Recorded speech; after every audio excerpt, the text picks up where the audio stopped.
good sound like that, or yes. do you want me maybe to put a microphone? Let me try just to be sure. Okay.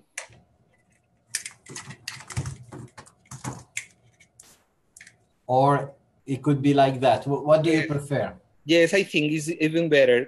Could you hear me right now? Yes, beautiful. Beautiful, excellent.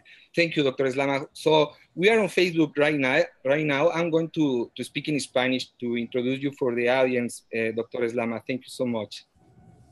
Ok, buenas tardes a todos. Muchas gracias por estar con nosotros nuevamente en un webinario de la Asociación Mexicana en Ultrasonografía, Crítica y Urgencias. Sean ustedes bienvenidos. Estamos sumamente contentos porque tenemos a un invitado muy, muy especial. Como ustedes pueden ver, el doctor MICHEL SLAMA ha aceptado nuestra invitación desde Amiens, Francia. Seguramente ustedes en el transcurso del tiempo que dedicamos a la literatura acerca de este muy interesante y muy popular tema de la respuesta a líquidos utilizando la ecocardiografía, seguramente se han dado cuenta la importante literatura que el doctor MICHEL SLAMA ha aportado y nos ha regalado con sus investigaciones, con sus excelentes artículos, desde aquellos artículos sobre la variación de la velocidad del flujo aórtico, pasando por todo lo de vena cava. Él ha estado incluso contribuyendo en algunos consensos que se han publicado simplemente el año pasado, y bueno, ha publicado en diferentes revistas de cuidados críticos sobre el tema. Es un verdadero experto mundial.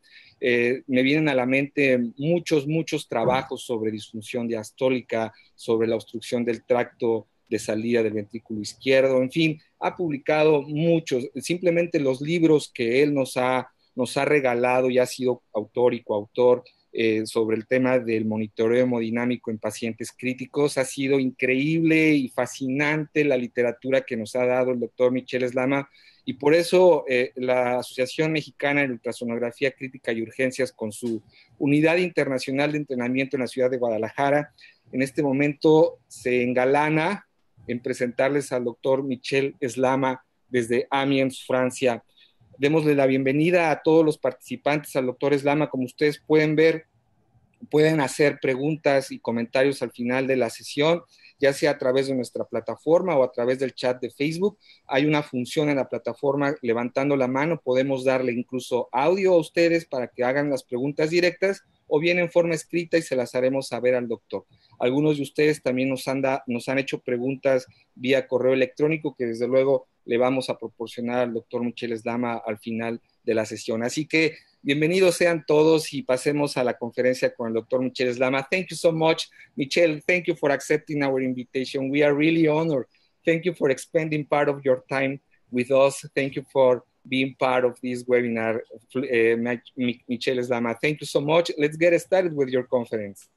Thank you so much, Juan. It's a really a great pleasure for me to be with you for this webinar, and thank you for your introduction. I understood some few words, and you were so nice with me. Thank you. Really, I am so happy to be with you. Thank you to you. So hello to everybody. So good morning. I think is something like 12 or 1 o'clock, and I am really proud to be here with you and to give you my view about the fluid responsiveness and about how to answer to the questions that we have every day at the emergency room, that we have every day at the operating room, at the emergency room, that how can I know before giving a fluid to the patient that the patient will have a benefit of this fluid infusion, of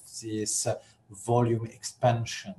And you know that now, if you go through PubMed, you have more than 3,000 references concerning the fluid responsiveness. And why do we have so many papers on that? One of the causes is that we discover that giving too much fluid and having a cumulative fluid, positive fluid balance may increase the mortality. And it was on this nice paper coming from the sepsis in European intensive care units from the SOAP study. So from this SOAP study, we in Europe, we demonstrated that giving too much fluid increased the mortality of patients with sepsis and with a septic shock. And so just to show you that the consequences of the fluid overload are really multiples, and you have respiratory complications, hepatic complications, gastrointestinal complication. You have edema on the abdominal wall, which increase the pressure, which you have an edema at the level of the central venous system. You have a myocardial edema that was well demonstrated, and you may have a renal failure. So, and volume overload is really bad for the patients, and particularly for patients in septic shock and for patients with ARDS. And so, which are the expected beneficial effects of the volume expansion? As you can see here, if you give a fluid to the patient, you expect to increase the mean systemic pressure, and then by increasing the mean systemic pressure, you expect to increase the venous return and then the cardiac output. And by increasing the cardiac output, you expect to increase the oxygenation of the tissues. But in fact, sometimes first, when you give a fluid to the patient, you don't increase the cardiac outputs, and the patients are non-responders. And the definition that we will keep for the rest of the conference is that when the patient is non-responders, it means that the cardiac output do not increase after the fluid infusion to the patient. And sometimes, and even if you increase the cardiac output, you may not improve the tissue oxygenation, because you have not really a parallel evolution of the cardiac output and the improvement of the micro circulation. And so, what are our goals when we decide as a doctor to give a fluid to the patient? Do we have mean arterial targets? Of course, that we would like. I already told you in the previous slide that we would like to have an adequate perfusion, pressure perfusion of the tissue. We want to improve the microcirculation flow, and we would like, of course, as well, to limit the tissue edema. And so let me start with a very simple case that I'm sure that you have so many in the emergency department or in the emergency room or ICUs. So that's a 67-year-old woman who arrived at the emergency room with a severe sepsis due to pneumonia. And the mean arterial pressure at that time was 45 millimeters of mercury, and the CVP was 5. And the blood lactate level was 4. And so if I ask you the question, do we have to give a fluid of the patient? There is no question. You will not do echo, of course, because all the patients with the sepsis or with the severe sepsis or with the septic shock, they need to have a fluid at least when they arrive at the emergency room. So it's no discussion of that. That's exactly what that we did at the emergency room, but unfortunately they gave too much fluid. They gave 2 liters of fluid, and after giving 2 liters of fluid, so the situation was not much better. The mean arterial pressure was still 50, the CVP increased at 9, and the blood lactate level was still high, and we had to put the patient under mechanical ventilation with a tidal volume of almost 500 milliliters in PP5 and FiO2 of 80%.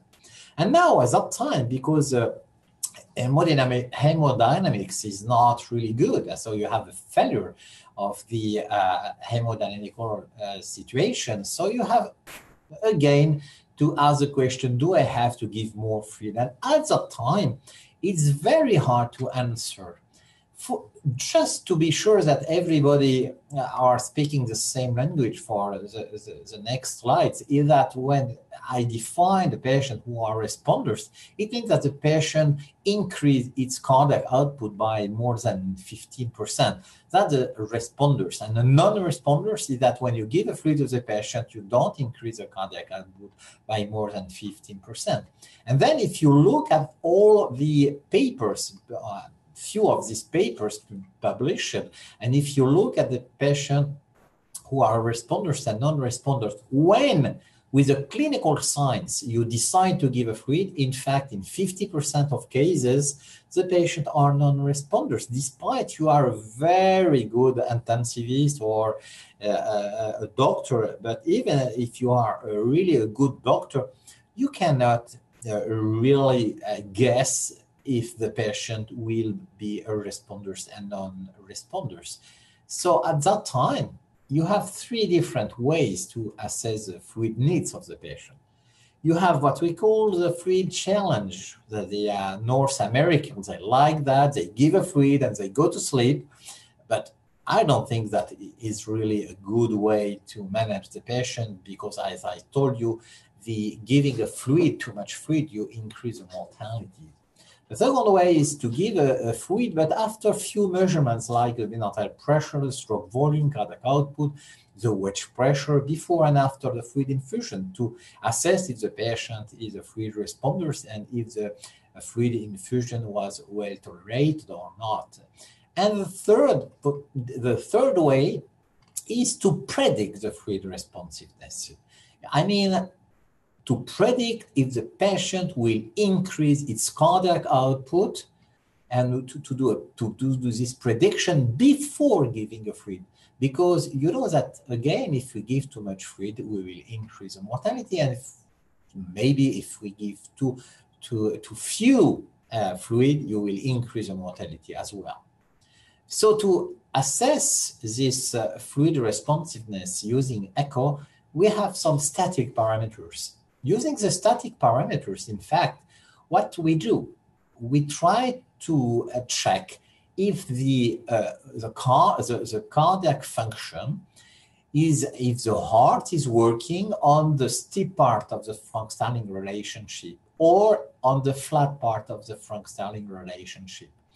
So if the patient has a low preload, so it means that if you give a fluid to the patient, you will increase the stroke volume and the cardiac output and improve the clinical situation by increasing the mean arterial pressure and the tissue oxygenation. In contrast, if you give a fluid to the patient who is working on the flat part of the Frank-Starling relationship, you have no change of the stroke volume, and maybe you increase the pressure into the heart and you didn't well to the patient at that time. So the first very simple way is that just to check the IVC. And here, for example, we have a patient under mechanical ventilation with a very tiny, very small IVC, almost collapsed IVC. And this IVC is increasing, its size is increasing during the mechanical ventilation.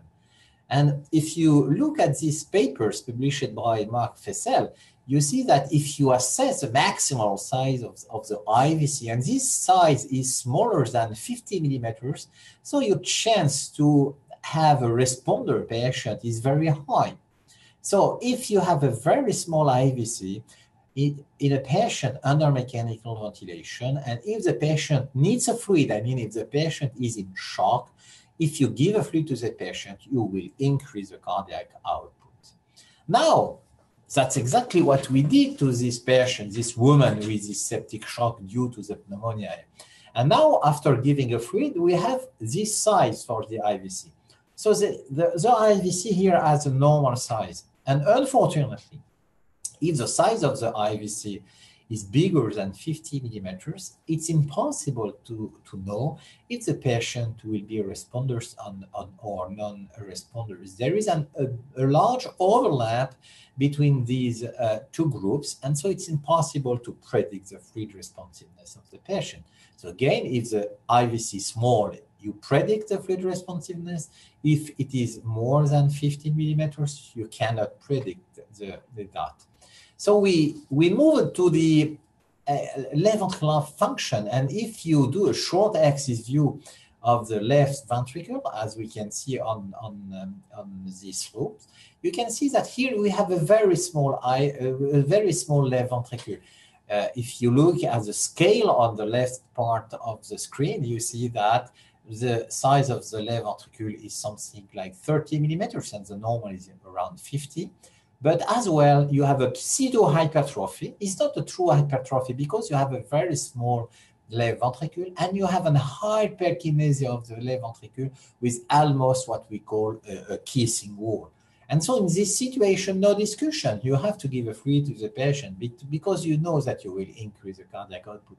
As well demonstrated in this paper, all paper from Toussignan, you see that if you have a very small end-diastolic area of the left ventricle using or transthoracic echo or TOE examination, if it is smaller than 12 to 13, so you are sure that the patient will be a responder.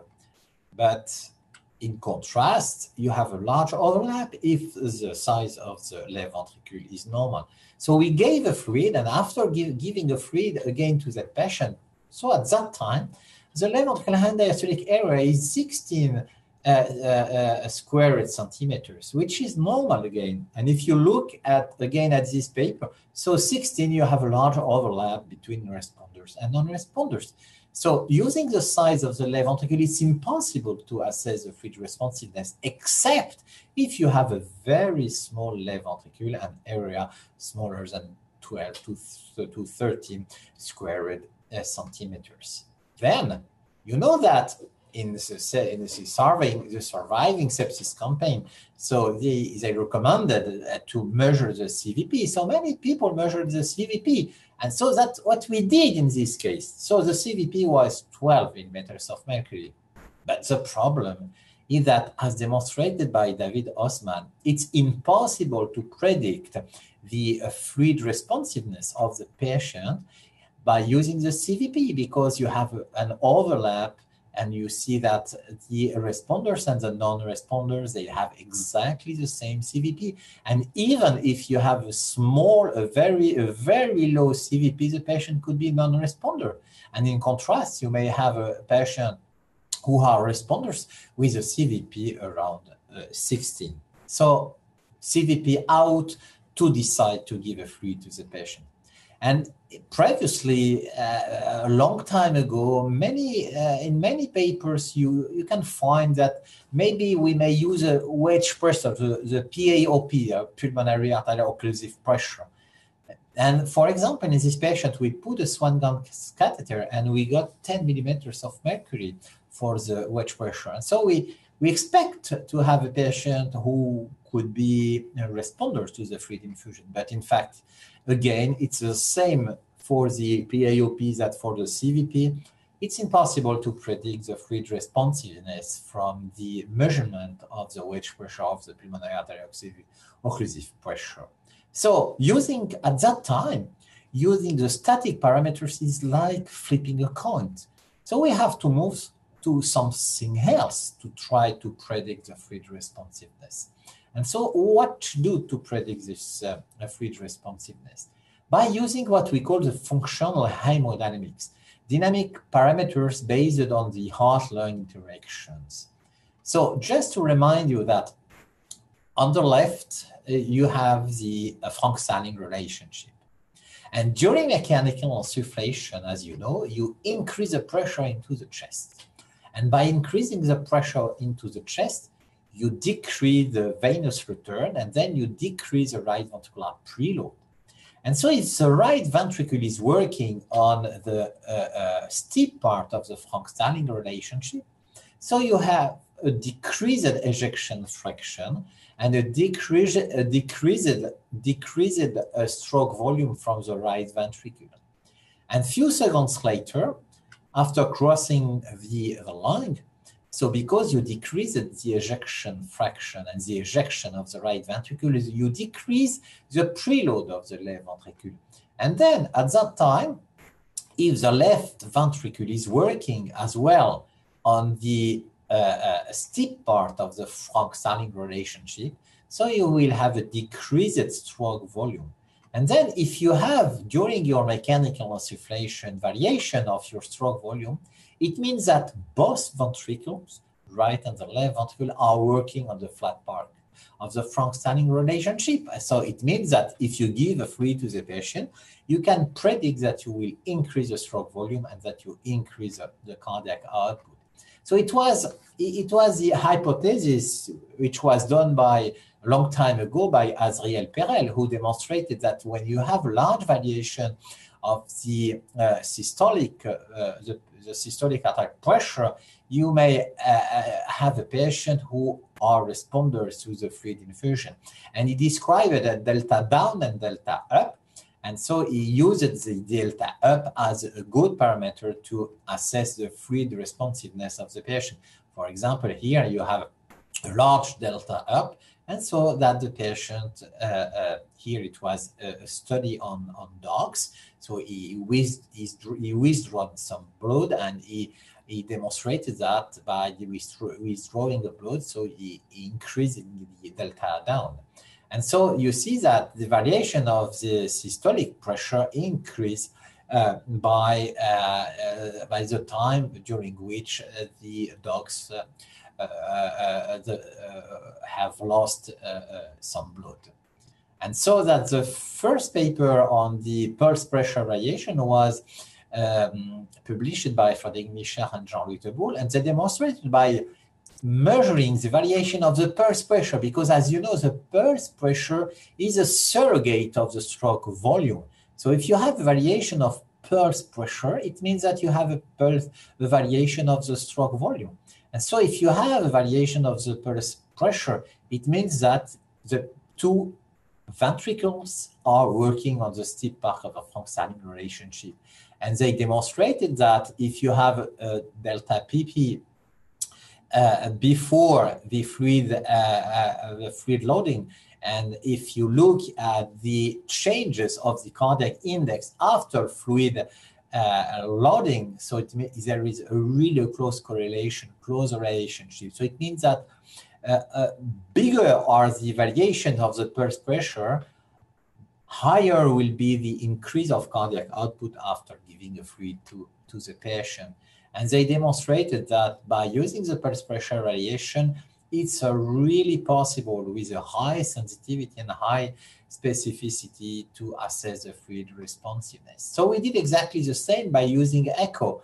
And we demonstrated that if we use either the maximal velocity of the aortic blood flow and the variation of this maximal velocity, or the variation of the aortic VTI, because the aortic VTI is exactly the same as the stroke volume, because in patients the cardiac output is calculated from this velocity multiplied by the aortic annulus. And because the aortic annulus doesn't change during the systole and diastole and doesn't change after the fluid infusion, so it means that any variation of the aortic VTI corresponds to the variation of the stroke volume. Then we demonstrated that if we withdraw blood from animals, so we increase the variation of this aortic VTI.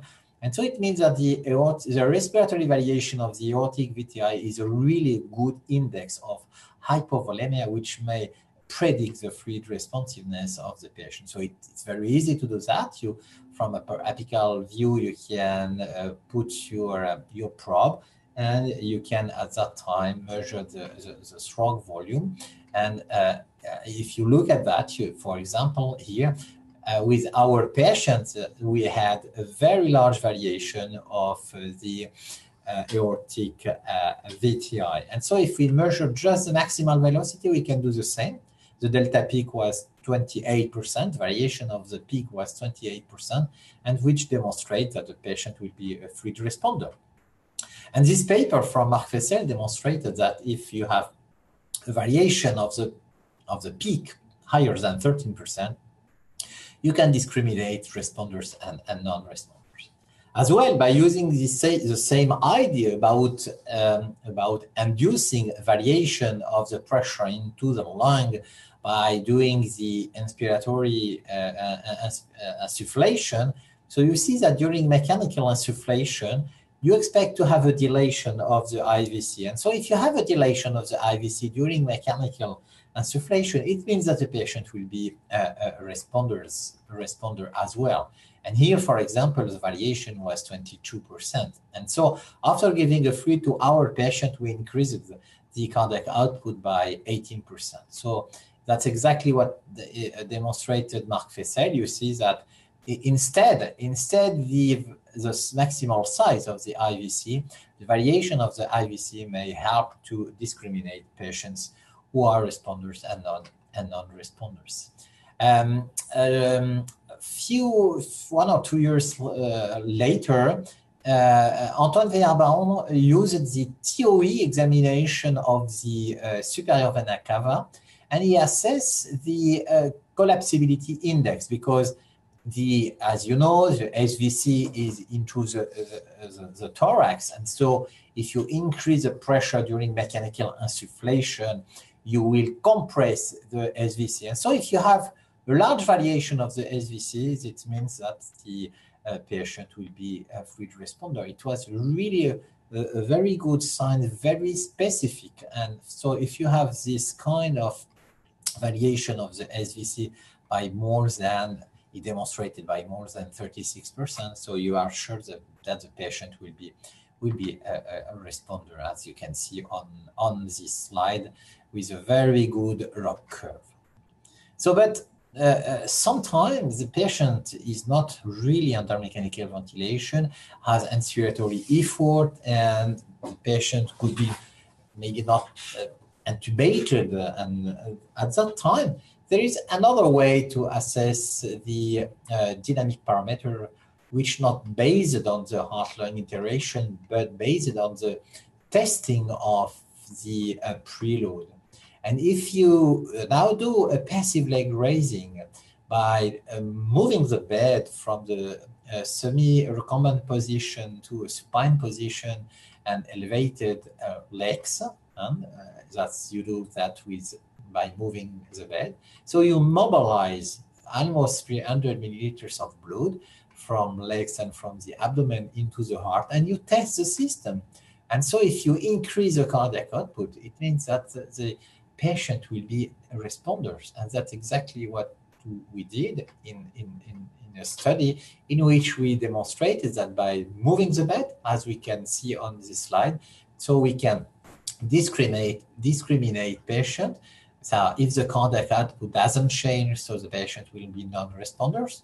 In contrast, if during the passive leg raising, we increase the cardiac output or the stroke volume, so the patient will be a responder. So it's really a good test.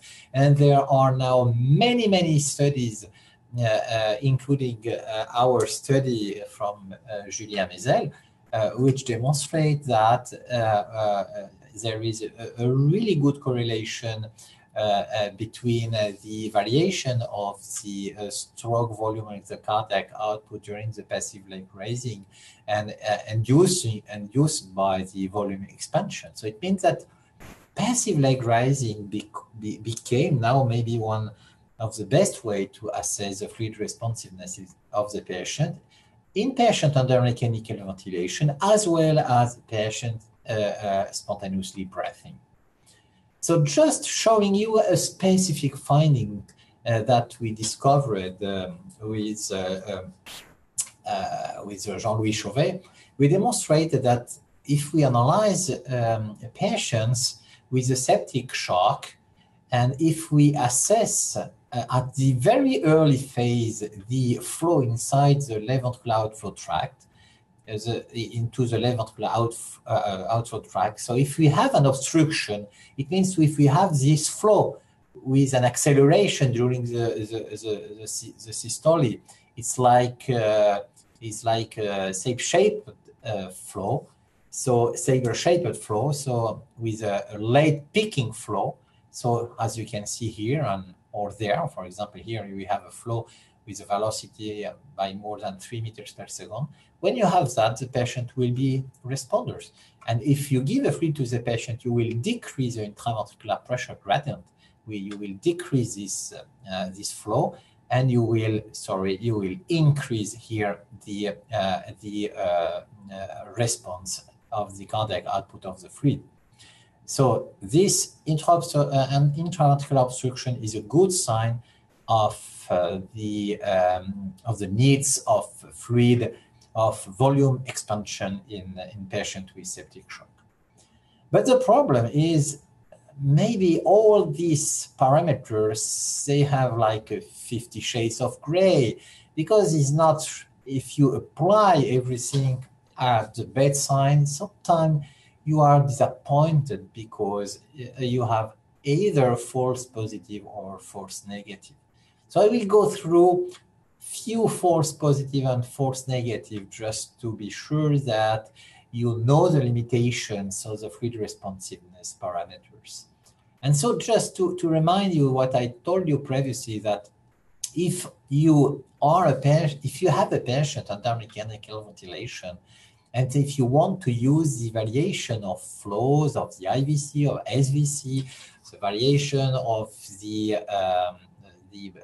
any flows inside the heart to assess the fluid responsiveness, you need to induce a variation of the pressure into the chest. So if you increase enough the pressure into the chest, so you decrease the venous recurrence, you decrease the right ventricular preload, and then you decrease the right ventricular stroke volume, but only if the right ventricle is working on the steep part of a Frank-Starling relationship. But now, if unfortunately you don't increase too much the intrathoracic pressure, for example, if you have a very low tidal volume, so you will induce no variation or almost no variation of the pressure into the chest. And then it will be very hard to test the system and to know if the patient is a responder. And as you can see here, when we did this study on animals, and we moved from 10 milliliters per kilo for the tidal volume, and we decreased the tidal volume to 6 milliliters per kilogram, and you see that the stroke volume variation decreased as well. So it means that when you decrease the tidal volume, you decrease the variation of the pulse pressure, of the stroke volume, and of the aortic blood flow variation, SVC and IVC. And so it means that to have again any change of induced by the mechanical ventilation, you have to have a tidal volume higher than at least 6 milliliters per kilogram. And it was well demonstrated by this paper of Michael Pinsky, which demonstrated that when you decrease the tidal volume, you decrease the pulse pressure and stroke volume variation. So as well, if you look at this paper, it is exactly the same. But we have not only a false negative, but you may have some false positive of the pulse pressure variation.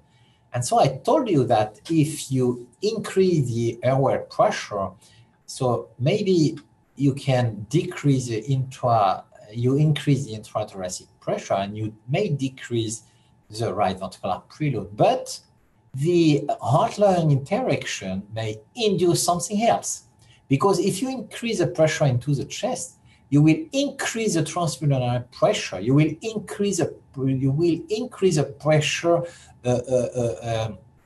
around the capillaries. And if you increase the pressure around the capillaries, you will collapse the capillaries, you will squeeze the capillaries, and then you will increase the pulmonary arterial systolic pressure, and you will increase the right ventricular afterload at that time, afterload. And then if you increase the afterload of the right ventricle, you will have a decreased right ventricular ejection. So it means that when you have a variation of the stroke volume due to the mechanical insufflation, it could be due either to an decreased preload or to an increased right ventricular afterload. And so you have to do the difference, because when you have this effect of decreasing the right ventricular preload, you know that you can give a fluid. In contrast, if you increase the afterload, it means that the right ventricle is very big, and so it means that you will do worse than better to give a fluid to the patient. And so it was demonstrated by Daniel De Becker, and you see here that you have a patient with a positive pulse pressure variation despite no change on the cardiac output. And it was the same for this paper of Antoine Weber-Baron. He demonstrated that in 12% of cases, it is possible to have a pulse pressure variation without any variation of the cardiac output after fluid infusion. As well, with Yazin Majoub, we demonstrated in a study that we did in our unit that when we compare the patient who are responders and non-responders, despite a positive pulse pressure, you see that the patient has a higher right ventricle. It means that if you have a big right ventricle, take care, because it's possible to have a false positive of pulse pressure variation.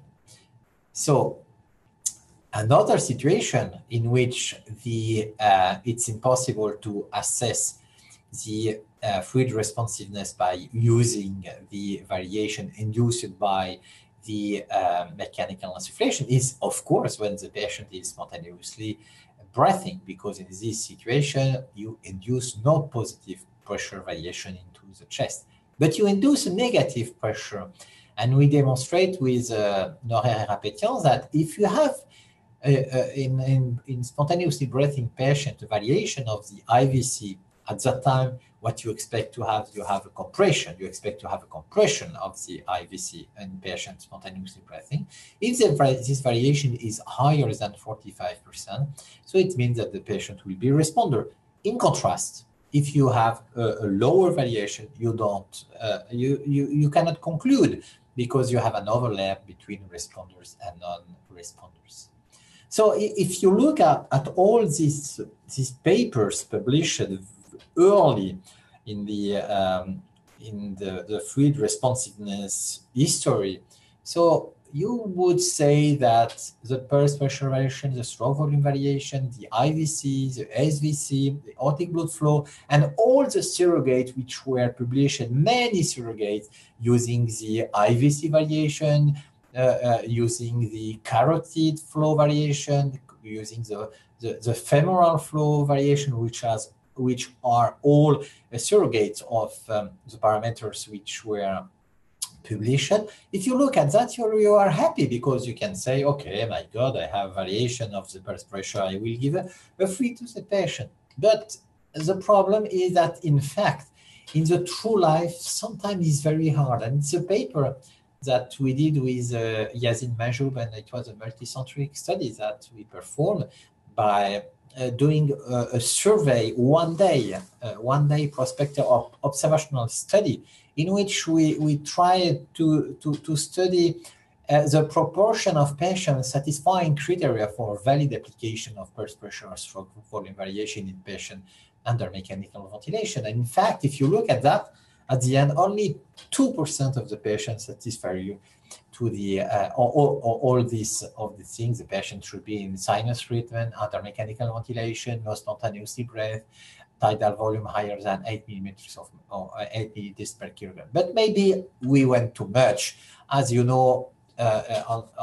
Always, when we would like to demonstrate, and it was the goal of my friend Yazin Majoub to demonstrate that this percentage was low, but in fact, it's not really true, because in our in daily life, so I can say that in 20% to 20 to 30% of cases, we can do this. We can use these parameters. But it means that in 60 to 70% of cases, it's not possible to use these parameters. And so that's why we did an re-evaluation of all this SVC, pulse pressure, aortic blood flow, and IVC variation in patient in ICU patient. And so we analyzed again in a group of more than 500 patients. So the accuracy of pulse pressure variation, SVC, IVC, and aortic blood flow.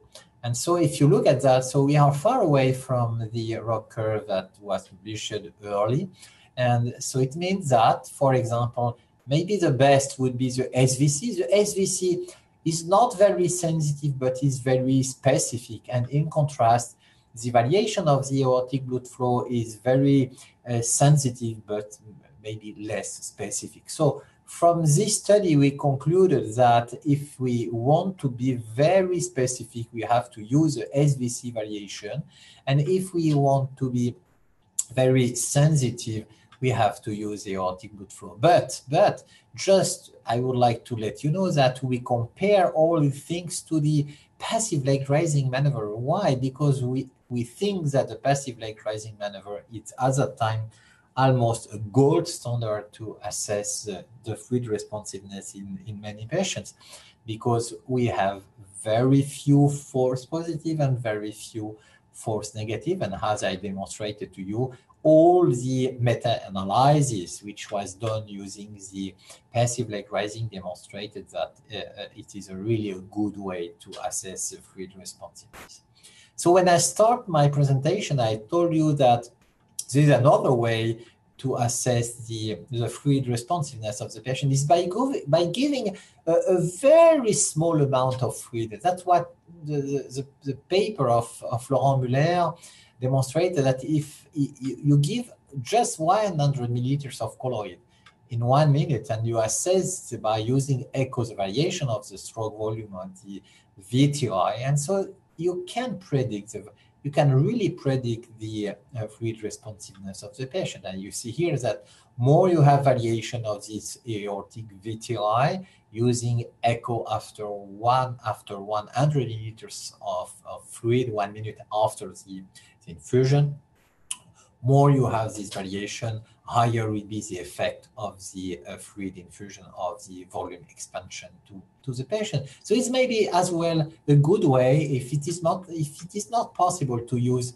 all static or other dynamic parameters, you may use this way to assess the fluid responsiveness. And you see that another paper demonstrated that you can give even less fluid in 10 seconds and you can test the system.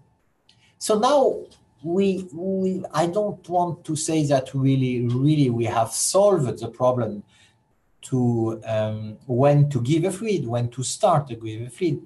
But I think that we start to know now that we have to give a fluid when we have a fluid responsiveness, when we have all these parameters which are present in one patient. But now, when to stop?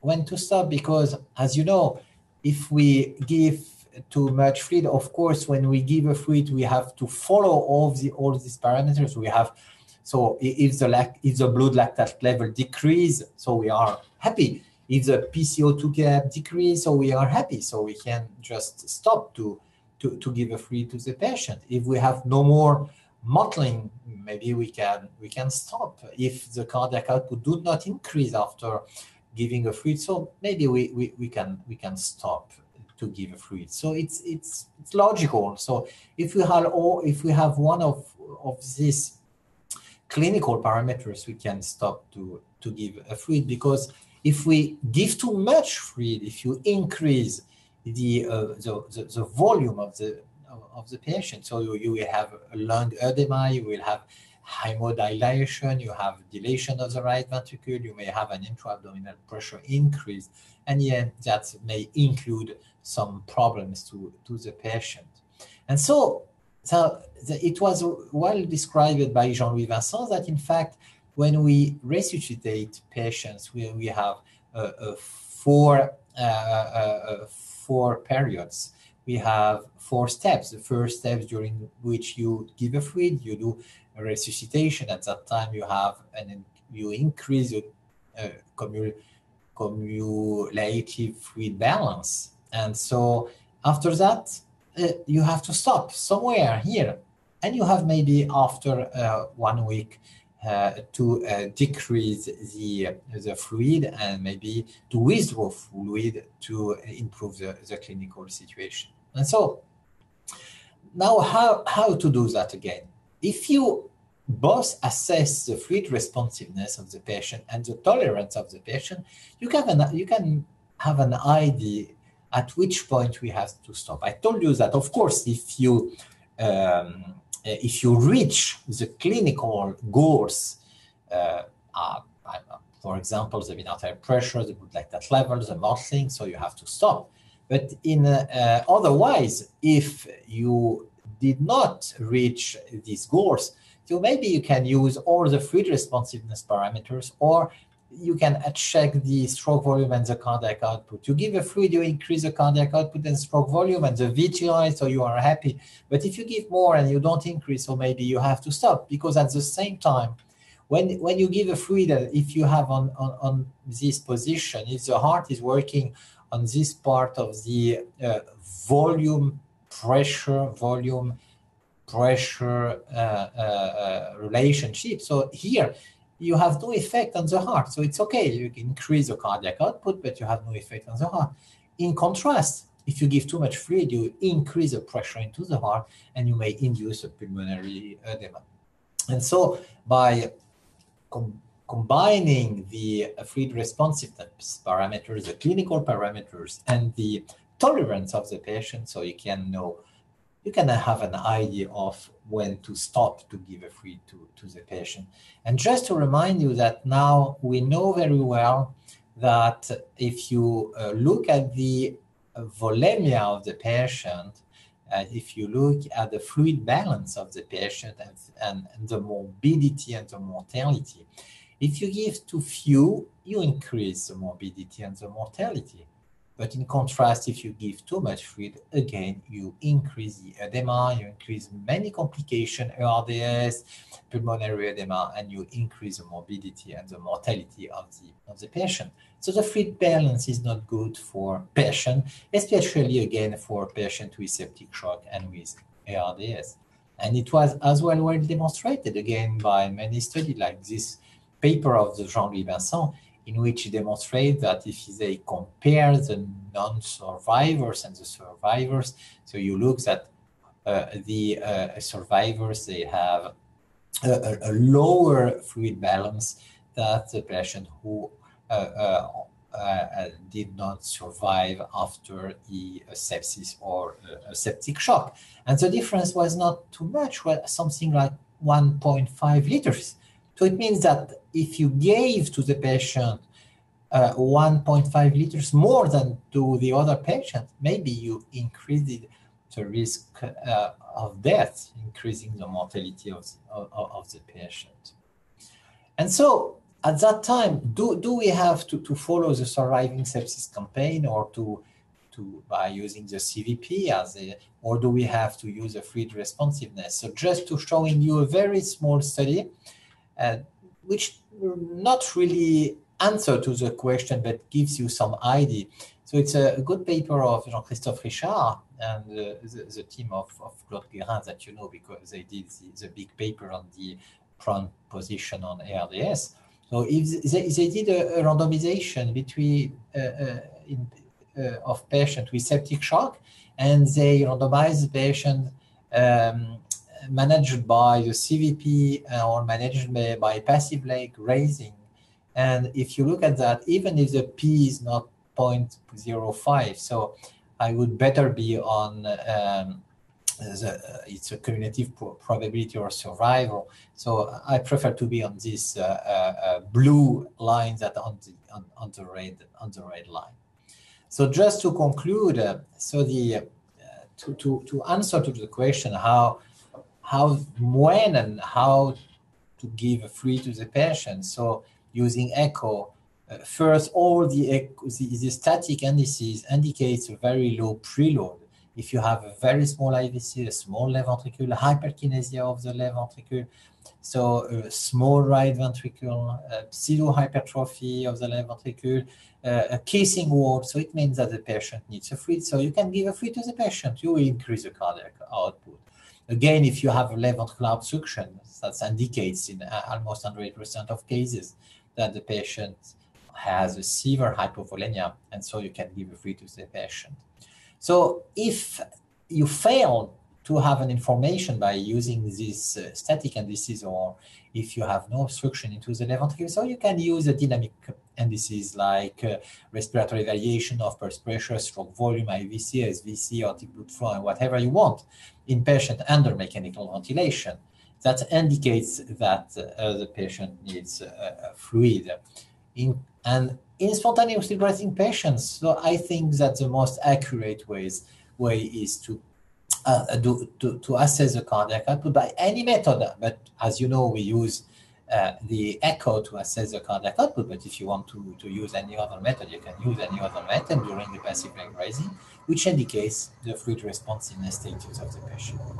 So that's all. I am ready for answering any question coming from you, and very happy to answer to your questions. Thank you so much, Dr. SLAMA. We appreciate your amazing and very nice presentation. Thank you so much. Let's move on to the questions, if you allow me, Dr. SLAMA. Yeah, very well. Thank you so much. Doctores, como ustedes ven, bueno, es una maravillosa experiencia que el doctor nos ha regalado, un viaje sobre la literatura de la evaluación de la respuesta a volumen utilizando la ecocardiografía. Si ustedes tienen alguna pregunta, la podemos realizar en este momento de la manera en como les he explicado, a través de dándoles audio o bien escribiendo sus preguntas. Y vamos a iniciar con algunas preguntas para el doctor SLAMA. Doctor, you mentioned about the evaluation of the feeling pressures when we are evaluating the fluid responsiveness, and we are evaluating the VTI increase when we gave fluids, and at the same time we are looking at the feeling pressures of the heart, of the left ventricle. In patients with mitral regurgitation, as we know, it can vary or it can be modified by the mitral regurgitation. In this specific point, how to evaluate the feeling pressures in order to evaluate the fluid responsiveness in patients with mitral regurgitation, Dr. SLAMA? Juan, as you know, is very hard. There is no paper. I cannot answer to this question with the published papers, because there is no papers which analyze the fluid responsiveness in patients with mitral regurgitations. So most of the time we are facing with patients more with a pulmonary edema than with a patient with hypovolemia and with mitral regurgitation, and that's why for me is a very hard situation. All the valvular disease are very difficult to manage when they are in septic shock, because in one way you have a high pressure into the left ventricle due to the mitral regurgitation, to aortic stenosis or aortic regurgitation, and in another way, sometimes because you have the patient with a pulmonary edema, you put the patient under mechanical ventilation, you give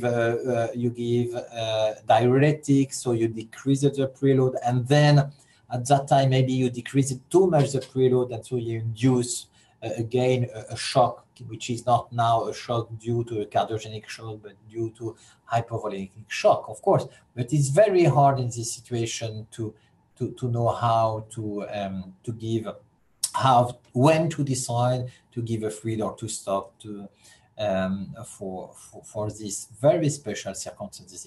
It depends on the patient. So you have to manage one patient and everyone. It's really a particular situation in which I have no answer. Thank you, Michel. Thank you so much. Another question, and the same line and the same way, Michel.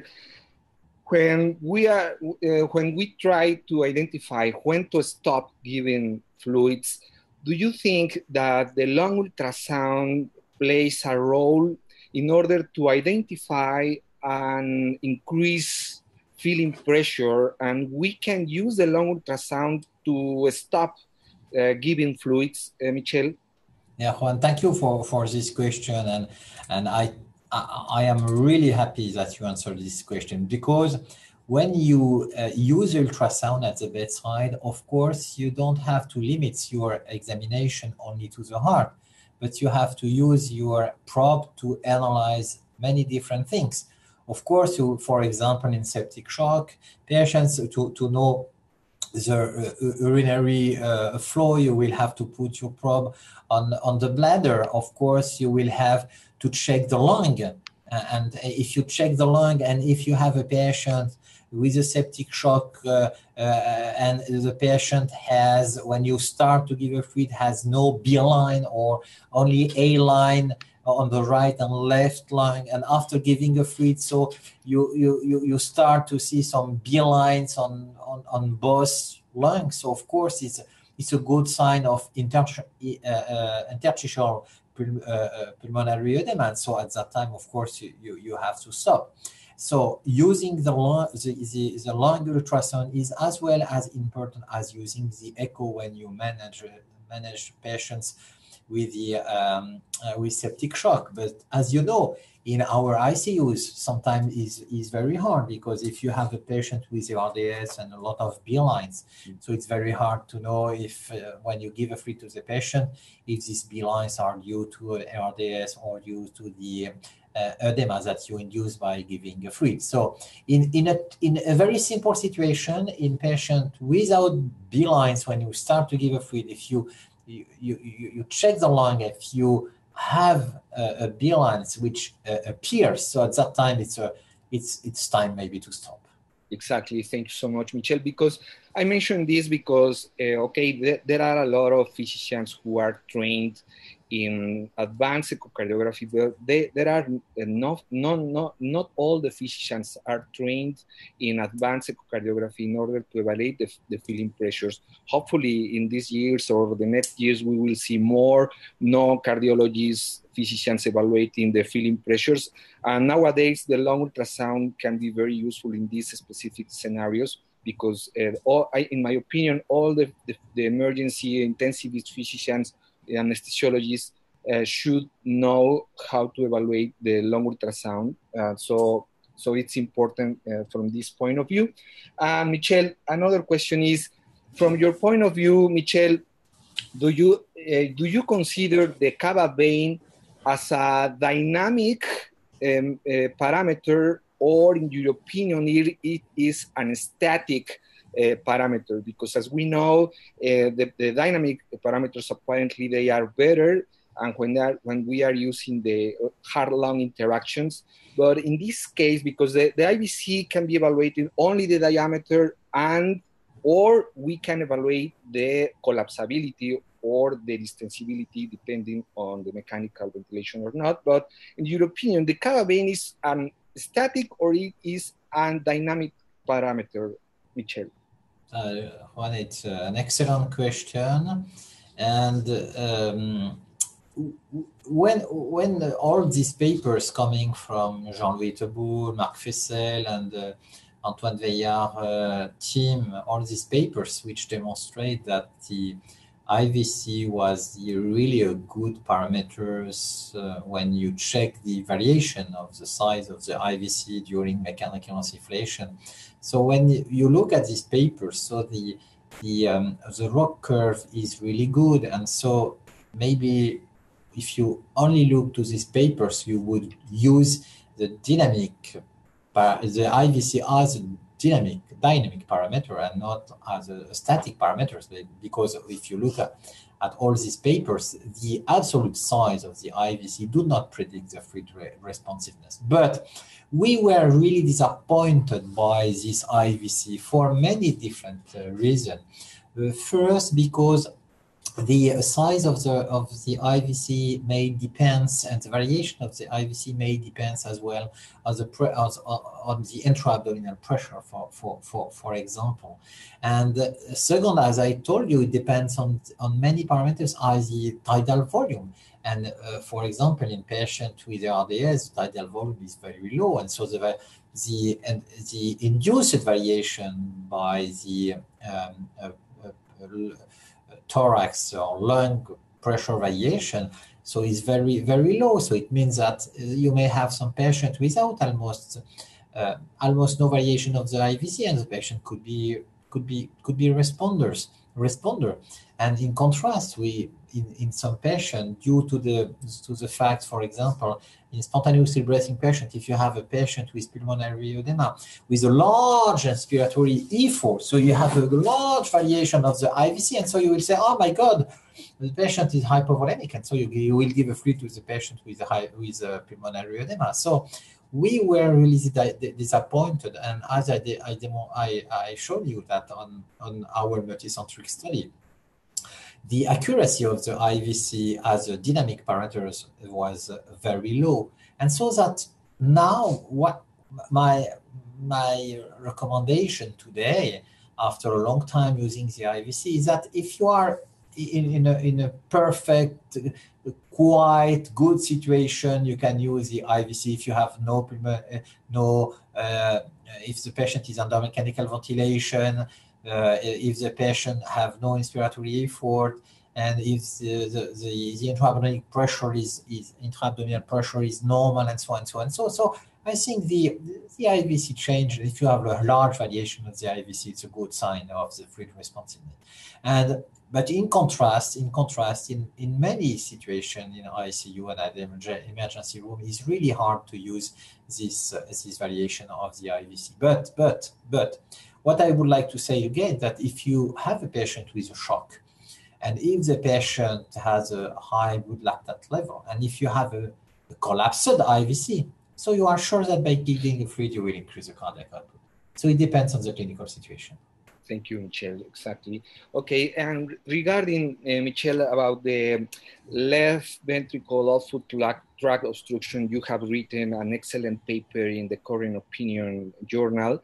You mentioned in that and in very recent publications about this topic that left ventricle outflow tract obstruction, not necessarily we can see this abnormality in patients with hypertrophic cardiomyopathy as normally we can think, but also in patients with sepsis without hypertrophic cardiomyopathy. In my opinion, this is very important. We have to underline this because traditionally, many cardiologists and many physicians have thought that it only can be seen in patients with hypertrophic disease, but we can see the obstruction of the tract in sepsis patients without this disease.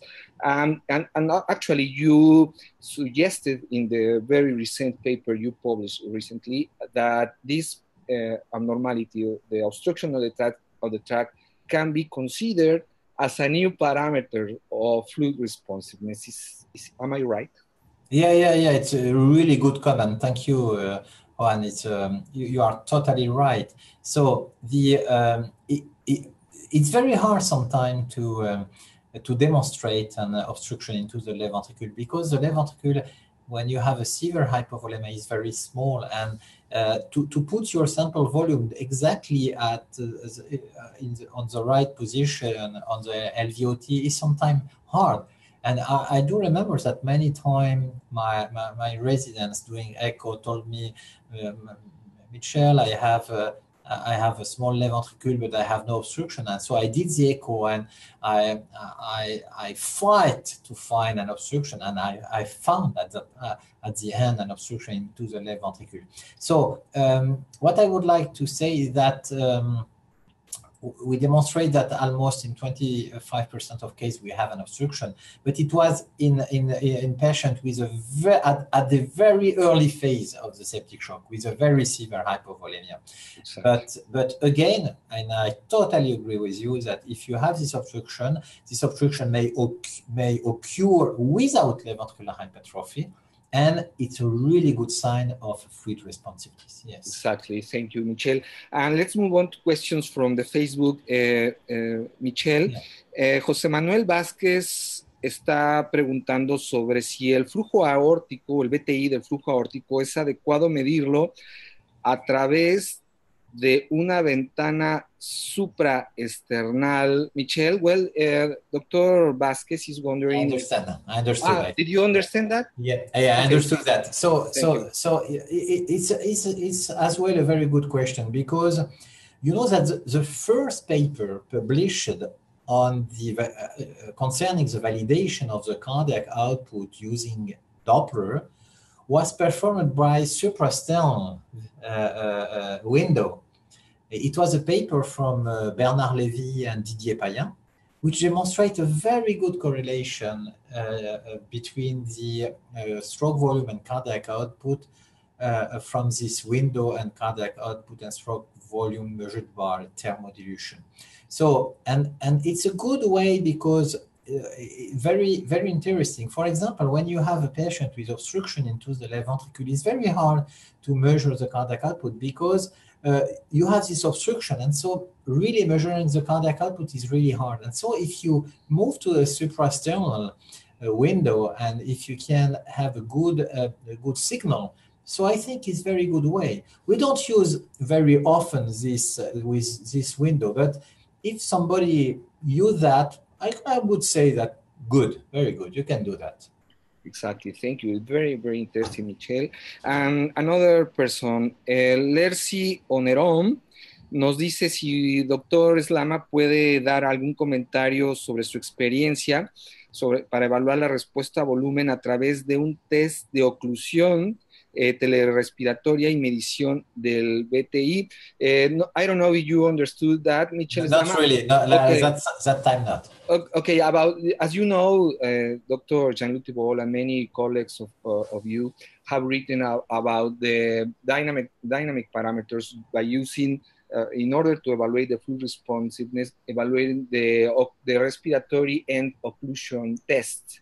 Okay, but and I think when they evaluate these parameters, they use the PICO, the beat-to-beat evaluation of the cardiac output. So it is easier to evaluate this because we need only 15 minutes of the occlusion of the end respiratory cycle. So I don't know if using the echocardiography, taking into account that the echocardiography we can evaluate beat by beat, the BTI is the occlusion respiratory test useful to evaluate the fluid responsiveness in your experience, Dr. Michel? Thank you, Juan, for this question, which is very interesting. Many papers were published by the Jean-Louis Thibault team and particularly by Xavier Monet, which who demonstrated that by using the measurement of cardiac output by the PICO or by the analysis of the pulse variation. So he found that the end expiratory test is really a good method to assess the fluid responsiveness of the patient. This was demonstrated in at least 2 or 3 studies. In contrast, if you look at different papers, particularly after surgery, there was just a paper which published by another team. We demonstrate that it may be not really a good way to assess the fluid responsiveness. But anyway, if you want to use it, it's possible because the physiology is here. I mean, if you do an expiratory test, you will increase the cardiac output only if the patient is fluid responder. But it's very hard, I think, to use echo to do that and to use Doppler because you have to stay at the same place with your probe, the same position, and to do the test and to record it online. So it's not so easy to do that. You can do it, but I do not really recommend. If you want to use this test, maybe the best way is to use another method which have beat-to-beat variation of the stroke volume as PICO or whatever. Exactly, Dr. Islam. I agree with you. It's difficult, it's challenging to evaluate at the same time beat to beat because the window is not always very optimal and so on. There are technical difficulties often. Well, this is very, very interesting. And another question, Dr. Alejandro Manríquez está comentando que, bueno, pues que el mensaje es categorizar e individualizar. We can integrate and we can give a very individualized therapy by using echocardiography. And I think it's important to integrate, if we have several or different technologies, we can integrate the echo with PICO, with EV1000, or many other parameters, even the biochemical parameters, etc., that they have been described in a lot of articles by many authors. And I think the echocardiography, it can be a very excellent complement. Am I right? You are totally right. You can read the paper that we did. The first author, I think, is Philippe Vignon, and for this study, he included the ICU patients with hemodynamical compromise, and he analyzed the findings coming from the PICO and from the echocardiography. And then he asked two experts, one expert on PICO, which was Bruno Levy, and one expert on echo, it was myself, to read again the findings and to give our opinion on the management of the patient. And we had not so bad a relationship, but not as good as we can expect. And one of the main difference was when the patients had a right ventricular dilation, because when the patient has a right ventricular dilation, you have a very large discrepancy between the findings coming from the PICO and coming from the echo. So I would like really to follow your opinion and to follow what you said. I think that it's a complementary methods. You don't have to put echo against PICO, echo against Swan Ganz against PICO. No. I think that in many patients, you have to use both, because it's different information coming from two different devices. And maybe even if it was not demonstrated, I'm sure that by understanding very well the pathophysiology of the shock, you may improve your management. If you follow this hemodynamics by using one or two of these devices, I'm sure that you improve the quality of the management of the patient. Again, even if it was not demonstrated, but you know, if you jump out of a plane without a parachute, so you don't have to do a prospective study to be sure that the patient, that the person who jumped will die if you have no parachute. Okay, Michel, thank you so much. Well, there is a question from Facebook regarding this commentary. Okay, la doctora Rommel Jesús precisamente nos habla de este tema y nos pregunta si la velocidad de flujo aórtico podría evaluar la respuesta al volumen durante la falla del ventrículo derecho, cuando un paciente tiene cor pulmonal en pacientes con CIRA, que es justamente lo que el doctor ha comentado sobre los falsos positivos. This commentary from Facebook, Michel, is about the usefulness of the BTI, the aortic BTI, when we have patients with ARDS and cor pulmonale as a consequence. You mentioned about the false positives, right? Yes, totally agree. That's again a good question, because when you have an ARDS which induce an acute cor pulmonale, which is something like 15 to 25% of patients.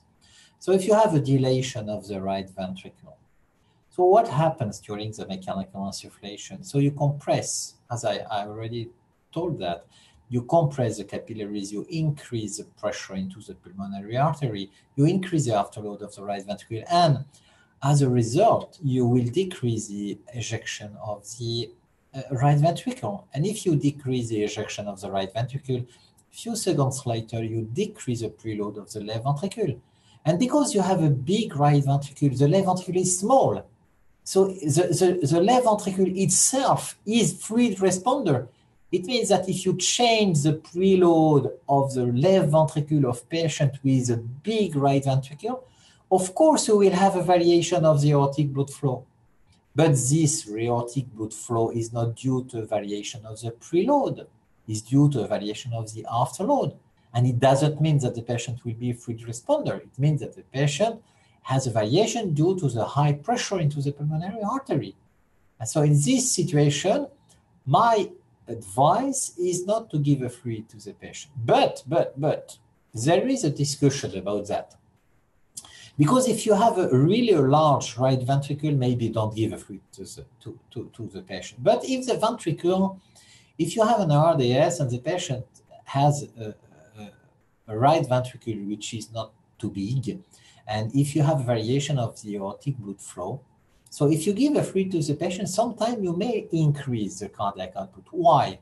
Because by giving a fluid to the patient, you will increase the perfusion of the pulmonary capillaries, and then you will open capillaries, and by opening the capillaries, you will decrease the you will improve the oxygenation, and you will decrease the vasoconstriction induced by the hypoxemia, and then by having a dilation of the small capillaries, you will improve the cardiac output by decreasing the pulmonary artery systolic pressure. So it's a mechanism which was described by the team of Jean-Louis Teboul. So I think that you could read this article from Jean-Louis Teboul, which is very interesting. But it's patient without a really large ventricle. It's patient with an acute respiratory with an RDS, but not with a large ventricle. When you have a large ventricle, and if you have variation of the aortic blood flow, it's almost always due to the afterload effect. And don't give a fluid to this patient because you will increase the size of the right ventricle, decrease the size of the left ventricle, and you will induce an hemodynamical effect, which will decrease the pressure and the flows. Thank you, Michel. And another pitfall in patients with ARDS is also the problem with the tidal volume, because maybe the patient with the ARDS doesn't have acute cor pulmonale, but it has a very low tidal volume. So in these cases, Michel, when the right ventricle is not dilated, but we are ventilating the patient with low tidal volumes, do you think, or do you recommend that only in this specific moment we have to increase the tidal volume in order to evaluate the volume responsiveness? Is it a recommendation or it is not? No, for me, you don't have to increase the tidal volume because, in fact, which is important for you is the hemodynamics with the respiratory settings that you set to the patient. So if you increase the tidal volume, you change, of course, the settings. So you change the hemodynamics. So if you look that the patient needs fluid, you will give a fluid, but when you will decrease the tidal volume, so you will change the hemodynamics. So I think that if the patient has a large variation, you can give a fluid. If the patient is in shock with blood lactate level high and so on, so on, so. But if you have no variation, it's really hard in this situation to decide to give a fluid or not to the patient. So maybe what we do in this clinical situation is to do a passive leg raising. All right, thank you, it's correct. Bueno, otra persona, el doctor Fausto Maldonado nos dice, saludos, ¿se puede realizar la prueba de elevación de piernas y mirar los cambios en el BTI del tracto de salida del ventrículo izquierdo para predecir respuesta a volumen? Gracias. Bueno, esto ya lo habló el doctor Michel ampliamente, about the passive leg raising test by using echocardiography. I think it's only a question, but obviously we can evaluate the BTI, the left ventricle BTI, by using the passive leg raising, right? Yes, of course. Of course. Bueno, déjenme ver, creo que parece que aquí en Facebook no hay otras preguntas. Otra pregunta es sobre about the standardized ventilatory settings, Michel, about the IVC fluctuation. Do you recommend standardize the ventilatory settings in IVC fluctuation? I don't think so. I think that you will set your ventilator settings because the patient needs this ventilation. I mean, if the patient is in RDS, you have, I don't know which is your way to manage the patient, but in our unit, we put a low tidal volume. We try to decrease the plateau pressure. We try to decrease the driving pressure, and so we set the ventilator as needed by the clinical situation, and then after that we analyze the fluid responsiveness of the patient. And again, in this situation, we don't change anything. We don't change the tidal volume. We don't modify anything. We just do a passive leg rising, because for us, really, it's even if it is hard, because when you have an ICU with 10 or 15 beds, it's okay. So doing some passive leg rising time to time, it's okay. But I agree that sometimes when you have a big ICU with 25 beds or 30 beds, and you have to check for the fluid responsiveness of the patient by doing the passive leg rising, is very hard to do that, of course. So that's why I think that you have to combine all these techniques. For example, if you put the probe on the IVC and you have a small IVC, don't do anything else. If you have an hyperkinesia of the left ventricle, don't do something else. So it's only in a few clinical situations in which you need to do to assess all these parameters, and to, for example, to do the another example, if the patient has a PICO and you have at the bedside, so maybe you can do an expiratory pause. It would be very easy for you. You can check for the pulse pressure variation if you have no dilation of the right ventricle by using echo, so you know that the patient will be fluid responder. So you have really the different way to do that, and I think you have to use the easiest way that you can use in your unit. If your unit is a small one, if you have echo, you can use echo. If you don't have echo, you use PICO. If it's difficult to do a passive leg rising, use the variation, so whatever. So just adapt all of these things to your unit. And as you say something which is very important, you have to personalize your management of the patient, and you personalize your management because you have the patient and because you have the doctor. And so you have to put together the doctor and the unit and the patient. So if in one unit it's possible to do everything, so do everything. If you have time, do the passive leg rising and echo. But if you have no time and you have in hurry and you have to manage 25 or 30 patients, maybe just do a pulse pressure radiation or do whatever you can. Exactly, Michel. Well, thanks so much. Well, the last two questions, Michel, you already, I think you are tired because this is very late in France. Oh, that's okay. It's a pleasure. Thank you. And when we have a patient who is fluid responder, for example, when we have a patient with hypoperfusion and also an increased stroke volume variation, for instance, 20% of stroke volume variation, and one starts to give him fluids. Well, you mentioned about when to stop, but do you recommend giving fluids until we see a decrease in stroke volume variation, or only looking at the other hypoperfusion information? I mean, what is your recommendation about decreasing the stroke volume variation, giving fluids only? That's a good and practical question, Juan. I think that you are managing a patient, and you are not managing only an echo imaging or a pulse pressure variation or a stroke volume variation or aortic blood flow. So of course, you have to take into account all the things that you have. You have to check for mottling, you have to check for the mean arterial pressure, you have to check for the heart rate. If you give a fluid to the patient and you decrease the heart rate and you increase the mean arterial pressure, maybe you are happy.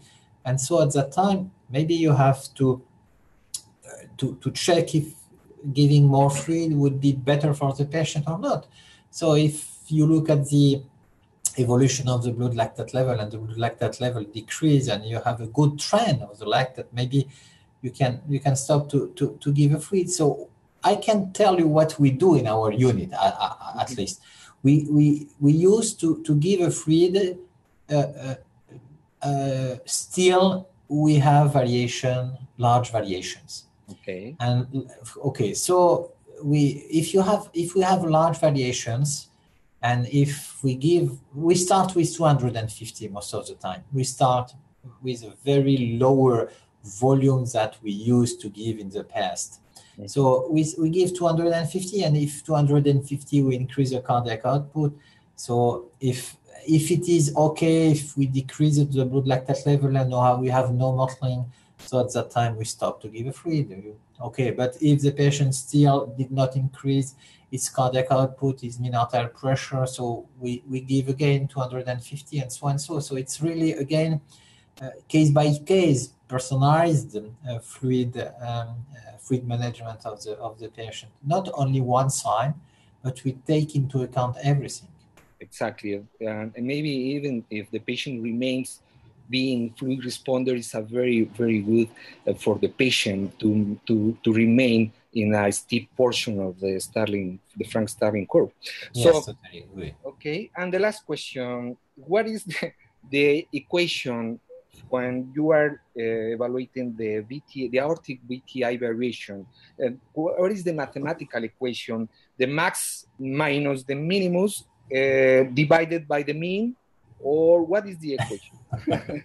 That's a good question, because in France we had, let's say, two schools.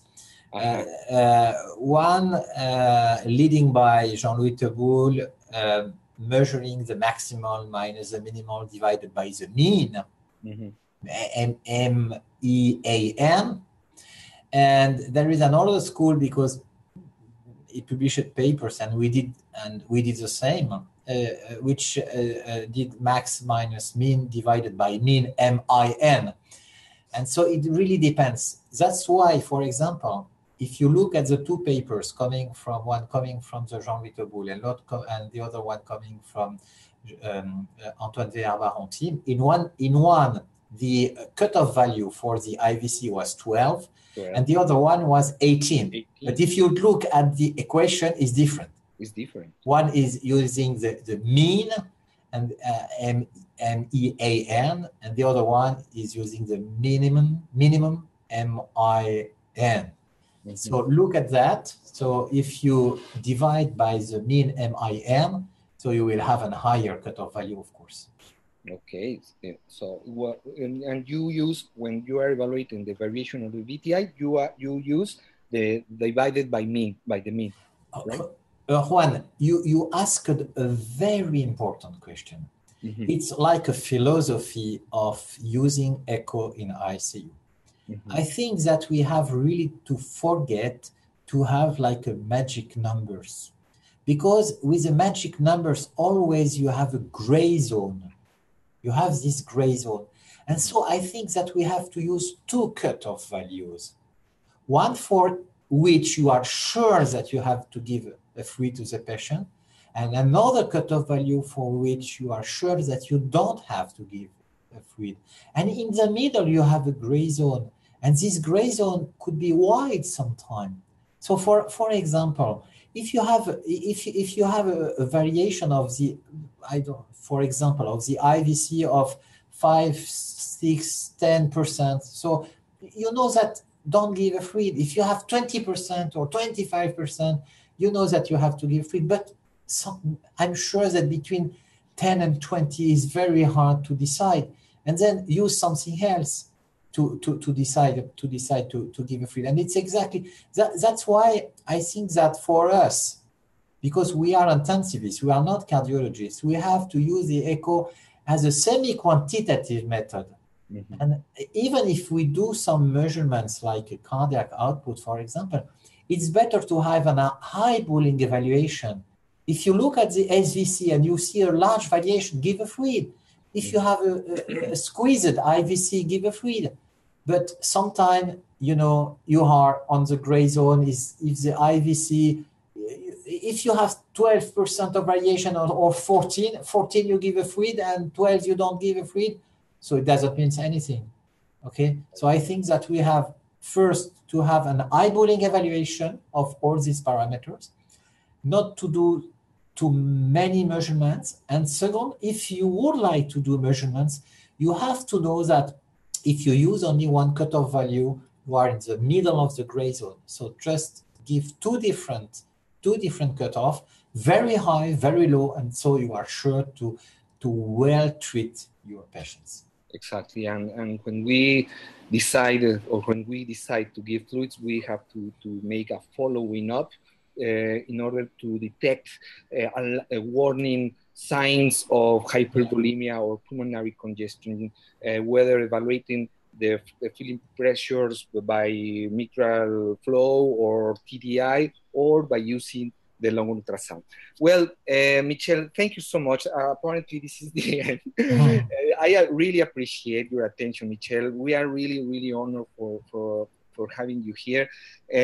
Apparently, there are no more questions. And MICHEL, thank you so much. Do you want to say something else for the Mexican audience in order to...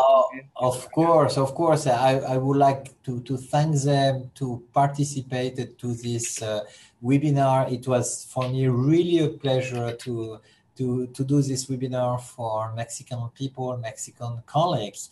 And I really hope to be able to come to see you in Mexico, because I never visited this country, and so I would be very happy to go and to see you there, and to have some fun, and to have some workshop, and to have some drinks together. And it would be a good pleasure for me. And thank you for the participants. Really, thank you, MICHEL. Thank you, Juan, for your invitation, which was really so nice. Thank you, MICHEL. We will drink some glasses of tequila.